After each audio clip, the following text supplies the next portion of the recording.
আপনি যদি সকালের ব্রেকফাস্ট অথবা বিকেলের নাস্তার জন্য সহজ কোনো খাবার খুঁজেন, তবে এইটা আপনার জন্য একদম পারফেক্ট একটা খাবার। ছোলা এমনিতেই অনেক বেশি প্রোটিন থাকে এবং এটা কিন্তু ডায়েটেও খাওয়া যায়। তো সেই জন্য আমি এটা দিয়ে একটা খাবার তৈরি করে দেখাচ্ছি। সেটা হচ্ছে, আমি এই বুটটাকে একটু বাগার দিয়ে নিয়েছি, তবে আপনারা যদি না চান যে আপনি শুধু সেদ্ধ খাবেন, তবে বুটটা আলাদা সেদ্ধ করে আর আলুটাও সেদ্ধ করে তারপরে দিতে পারেন। আমি সেভাবেও খাই, এটাও আমার ভীষণ ভালো লাগে। তারপরে দিয়ে দিচ্ছি বেশি করে শসা, টমেটো, গাজর দিয়ে কাটা সালাদ। তো এটা হচ্ছে নর্মাল কেটে নিয়ে আমি সবগুলোকে দিয়ে দিয়েছি। এখন এর মধ্যে আমি দিয়ে দিচ্ছি পেঁয়াজের বেরেস্তা। পেঁয়াজের বেরেস্তা যদি আপনি এটার মধ্যে ব্যবহার করেন, অনেক মজার একটা ফ্লেভার যোগ হয়। যদি আপনি এখনও এটা না খেয়ে থাকেন, তবে আপনি খেতে পারেন। আমার পেঁয়াজের বেরেস্তাটা এখানে বেশি একটা ভালো হয়নি, যাই হোক যতটুকু ভালো হয়েছে সেটাই দিয়ে দিলাম। এরপর আমি এর মধ্যে দিব বিট লবণ।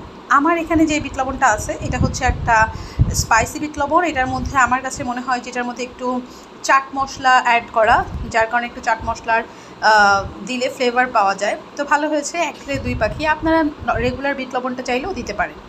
আর যদি শুধু বুট সেদ্ধ করে নেন, সেক্ষেত্রে এখানে কিছুটা চাট মশলাও ব্যবহার করতে পারেন, এতে আরও বেশি ফ্লেভারফুল হবে। তো যাই হোক, এখন হচ্ছে গিয়ে খুব সহজ করে এর মধ্যে একটু লেবুর রস দিয়ে দিব। লেবুর রস আপনারা যতটা পছন্দ করেন, আমি অনেক সময় লেবুর রস দিই। আর লেবু না থাকলে আবার অনেক সময় কিন্তু আমি তেঁতুলের কাত বা তেঁতুলের মার যেটা হয়, তেঁতুলটাকে কিছুক্ষণ ভিজিয়ে রেখে সেই পানিটা দিয়ে দিই, অনেক মজা লাগে সেটাও। আপনি কিন্তু চাইলে পেঁয়াজ বেরেস্তাটাকে একদম সব কিছু মাখিয়ে তারপরেও দিতে পারেন, সেটাও ভালো লাগে। আবার চাইলে এটার সাথে একসাথে মাখিয়েও দিতে পারেন, সেটাও ভালো লাগে। এখন কাজ হচ্ছে সহজ কাজ, মাখামাখি।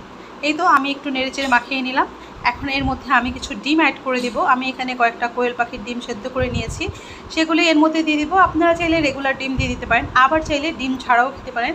পুরোটাই অনেক মজা হয়, তবে ডিম দিলে আরও বেশি হচ্ছে এখানে প্রোটিনযুক্ত হয় এবং একটা মিল হিসেবে আপনার কাজ করবে। যেমন সকালে খেতে চাইলে আপনি এটা সকালের মিল হিসেবে নিতে পারেন।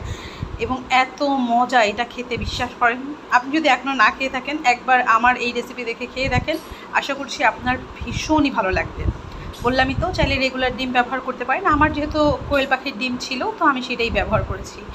এত এত এত মজা, মাশাআল্লাহ। ঠিক আছে, আল্লাহ হাফেজ, আসসালামু আলাইকুম।